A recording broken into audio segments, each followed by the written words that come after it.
Olá pessoal, sou Helenice Salles e mais uma vez estou aqui para continuar meus relatos sobre minhas experiências espirituais. No vídeo anterior, gente, eu havia falado sobre doação de órgãos, certo? Eu havia doado os órgãos de minha filha e minha filha apareceu em sonho para mim, completamente deformada. Foi uma cena terrível, sendo que eu não contei com detalhes o sonho que eu tive com minha filha, porque a emoção não permitiu. Porém, agora eu vou continuar. E não vou chorar, eu prometo. Dessa vez eu não choro. Bom, gente, minha filha Sheila Cristina, com 18 anos, morreu vítima de um tumor cerebral. Ela havia me pedido que eu doasse seus órgãos e eu doei seus órgãos. O Rio Transplante me envia um comunicado, algum tempo depois, de que, com aquele ato de amor, minha filha havia conseguido salvar 5 vidas. E entre todos os pacientes que receberam seus órgãos, não houve nenhuma rejeição. Ok, aparentemente, missão cumprida. Explicaram também que o seu coraçãozinho não pôde ser reaproveitado, visto que deveria ter sido comunicado com antecedência, pois a equipe que faria todo o processo se encontrava em outro estado e, como não houve essa comunicação, infelizmente, não puderam aproveitar seu coraçãozinho. Bom, acabou? Aparentemente sim, mas o certo é que não. Eu durmo e sou levada em sonho para um encontro com minha filha. O que acontece? Eu seguindo o caminho reto, de repente, na transversal do caminho pelo qual eu estava seguindo, eu vejo 3 pessoas, 3 figuras.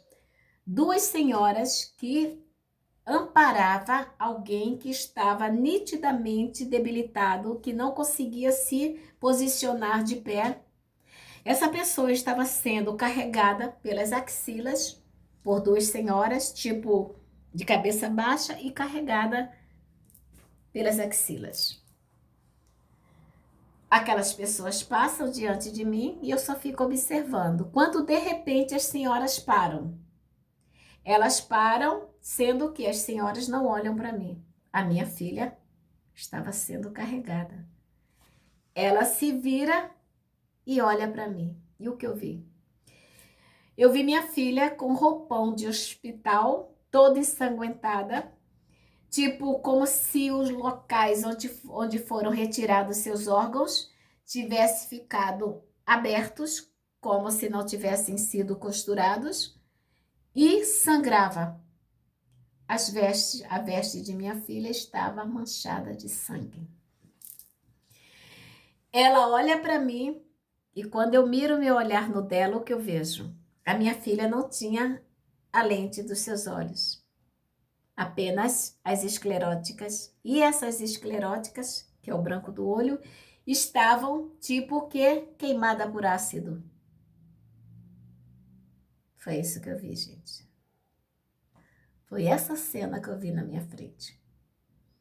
Daí, minha filha fala o seguinte para mim: mãezinha, olha o que você fez comigo, mãezinha. Bom, não preciso nem falar o pânico que eu entrei, o desespero que eu senti. Creio que o espírito deve levar algum tempo até assimilar tudo o que lhe aconteceu. A minha filha, ela esqueceu completamente de que ela havia me feito pedido para doar seus órgãos. Gente, eu sei que muita gente vai dizer que espírito não precisa de corpo físico, mas precisa de uma aparência. Mas precisa de uma aparência. Por quê?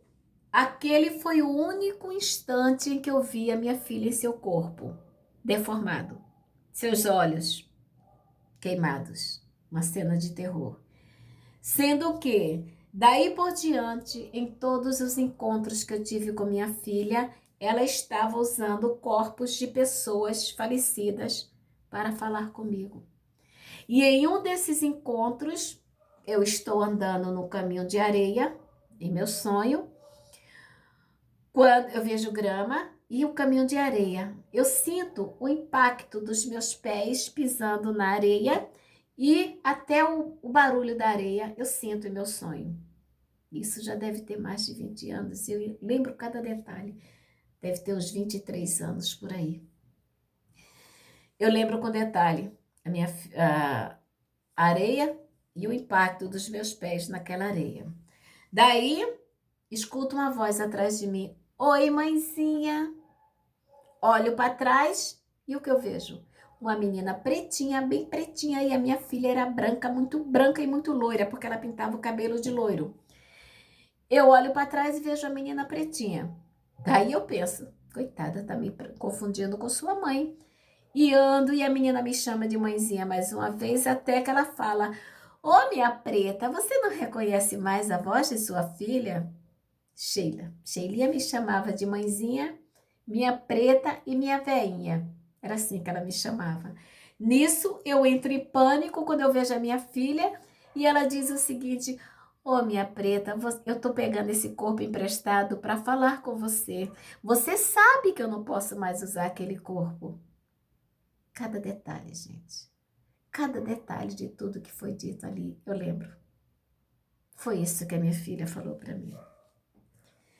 Daí eu grito: Sheila, é você, minha filha, é você, minha filha. Abraço minha filha e pergunto: sua avó está cuidando de você, Sheila? Minha mãe está cuidando de você. E ela disse para mim que não, que minha mãe não estava cuidando dela, visto que a minha mãe não estava num bom lugar, pois haviam batido em seu rosto e que minha mãe morreu com sentimento de vingança em seu coração.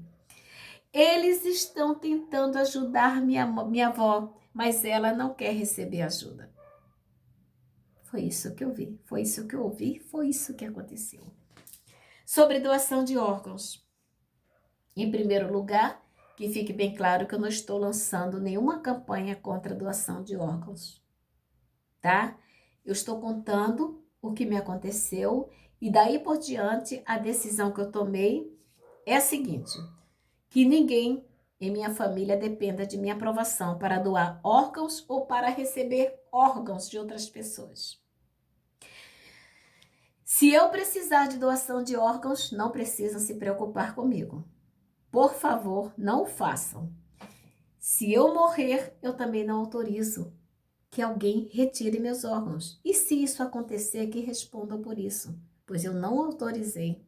Que fique claro, por favor, respeitem minha decisão. O trauma que eu fiquei de ver minha filha naquela imagem, ensanguentada, com buracos no seu corpo, com os olhos sem as lentes, só escleróticas.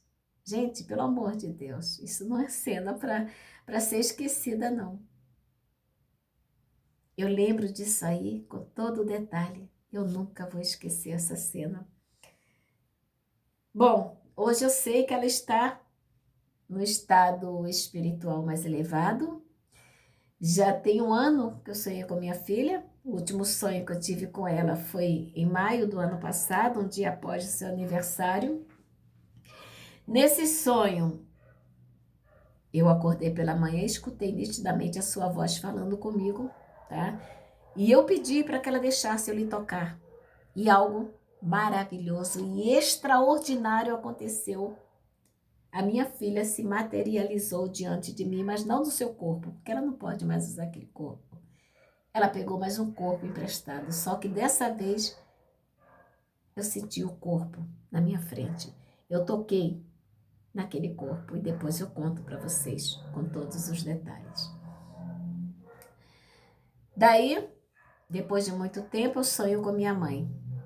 Minha mãe já tinha passado por todo o processo, já tinha tirado a mágoa do desejo de se vingar daquela pessoa que bateu no seu rosto, que eu creio que foi a enfermeira. Não posso afirmar categoricamente que a enfermeira fez isso, porém, eu vi uma cena de desentendimento entre minha mãe e aquela enfermeira, tá?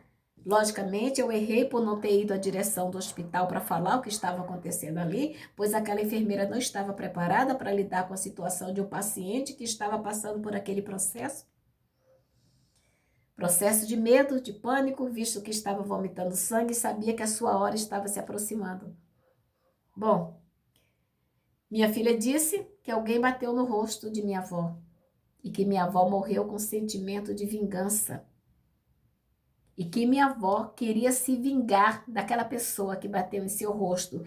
E disse também, eles estão tentando ajudar minha avó, mas ela não quer ajuda. Ou seja, o espírito da minha mãe estava remoendo aquela cena de alguém batendo em seu rosto e estava querendo se vingar. Creio que da enfermeira, porque é a única pessoa que eu imagino que possa ter feito isso.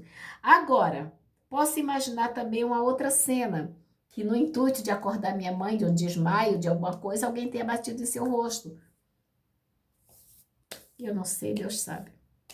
Eu só sei que os enfermeiros deveriam ter essa preocupação, tomar muito cuidado, principalmente com pacientes moribundos. Tomem muito cuidado, porque vocês podem ter a vida de vocês destruídas com espíritos que morrem com sentimento de vingança. Vocês tomem muito cuidado com isso, que isso é muito sério. Não é morreu, acabou. Não é morreu, acabou. Eu vou adiantar uma historinha aqui para vocês. Já tem muito tempo, minha mãe estava aqui no Rio de Janeiro, precisou ser internada. Daí minha mãe ficou numa cama e ela falou que a noite inteira uma senhora implicava com ela para ela sair daquela cama. Daí, no dia seguinte, ela chega para a enfermeira e fala, olha, eu não consegui dormir a noite inteira. Uma senhora baixinha, assim, assim, assado, não me deixou dormir. A enfermeira olhou para outra e começou a rir. Aí minha mãe falou, e vocês ficam rindo? Aí ela falou, ô, dona Albina, essa senhora morreu aqui, acho que tinha sido uma semana já que a velhinha morreu, e ela não permitia que ninguém dormia naquela cama. Ela ficava perturbando e retirando os pacientes lá da cama. Ela falava, essa cama é minha, sai daí que essa cama é minha. Sai. Então, o espírito, gente, permanece no lugar que está o corpo, ou onde a pessoa morreu, até que ele assimile que não faz mais parte desse plano. Alguns espíritos mais elevados morrem tranquilamente, seguem seu caminho. Outros não. São tidos aqueles espíritos, por exemplo, como eu já falei, espíritos obsessores, eles se negam a admitir que morreram e seguir seus caminhos. Eles ficam perto de parentes, perturbando, porque não são ouvidos, porque acham que ninguém está dando atenção para eles, ou, de repente, fica tentando levantar o corpo morto. A gente é um processo muito difícil de... Eu sou pequenininha para explicar coisas grandes, essa que é a verdade, tá? Com a bênção de Deus, eu vou estudar bastante, eu vou aprender bastante, eu vou escutar palestras, vou assistir bastante vídeo. Um dia talvez eu esteja capacitada para falar com vocês com categoria. Por enquanto, eu sou apenas um aprendiz, estou começando agora. Tenham paciência comigo, porque tem coisas que eu não consigo explicar. Bom, quanto à minha mãe, eu sonhei com ela depois e ela estava lindona. Minha mãe estava 40 anos mais nova. Minha mãe parecia ser minha filha, estava lindona, lindona. E a notícia que ela deu de minha filha era que a minha filha estava estudando. Difícil acreditar? Uhum. Foi isso que a minha mãe falou. A Sheila está estudando. E eu não sonhei mais com a minha filha. Bom, gente, era só isso que eu tinha para falar para vocês hoje sobre doação de órgãos, sobre essa preocupação de que se perdoem. Olha, se você não tem contato com aquela pessoa, mentalmente dirige pedido de orações para aquela pessoa, pede a Deus para iluminar a sua vida, a sua alma, seu espírito, e mentalmente peça perdão àquela pessoa. Não precisa se aproximar. Se for tipo pessoas ignorantes que você sabe que não vai perdoar, não precisa chegar perto dela. Faça oração para seu espírito, peça perdão, peça que Deus perdoe a mágoa que aquela pessoa está sentindo de você, para que não haja mais atrito, que não haja mais conflito. De repente, uma pessoa não gosta de você mesmo e você vai pedir desculpas. Para quê? Se a pessoa não vai perdoar. Pode tentar? Pode. Lógico que pode. Mas se não for o caso, se a pessoa não der abertura, faça orações para essa pessoa, continue orando pelos que vos perseguem, lembra? Então, é isso. No mais, fiquem com Deus, fiquem na paz. volto depois com outras experiências. Tem muita coisa ainda para falar, tá? E quando não houver mais assunto, aí é aquilo. Aí eu vou pegar assunto na internet, dizer o que entendi, tá bom? E Deus queira que eu aprenda direitinho, tá? Porque eu fiquei 60 anos longe disso tudo. Não quis saber, não me interessava. Até que Deus me fez com que eu fosse lá naquele buraco, lembra? Aquele novo mundo. Daí eu comecei a entender a vontade de Deus, que é muito linda para todos nós. Eu levei o primeiro impacto, né, daquela voz que disse que eu só ficaria até outubro. Então eu falei, puxa, já que eu vou morrer, deixa eu contar tudo. Então, aí eu fui naquele mundo que Deus me levou. Que coisa linda, gente. Que Deus poderoso. Bom, no mais, é isso aí, tá? Que a paz do Senhor se faça presente em suas vidas e beijo de luz, tchau, tchau. Cuidem-se, tá? E por favor, não sigam ao pé da letra as coisas que eu falei aqui. Eu não sou contra a doação de órgãos de outras pessoas, tá bom? Que fique claro. Quanto ao meu caso, já tomei a decisão. Quanto às pessoas aqui em casa, eles sabem que eu não vou me responsabilizar por nada, nenhuma decisão que eles tomarem. E no mais, tchau. Fiquem com Deus. Tchau.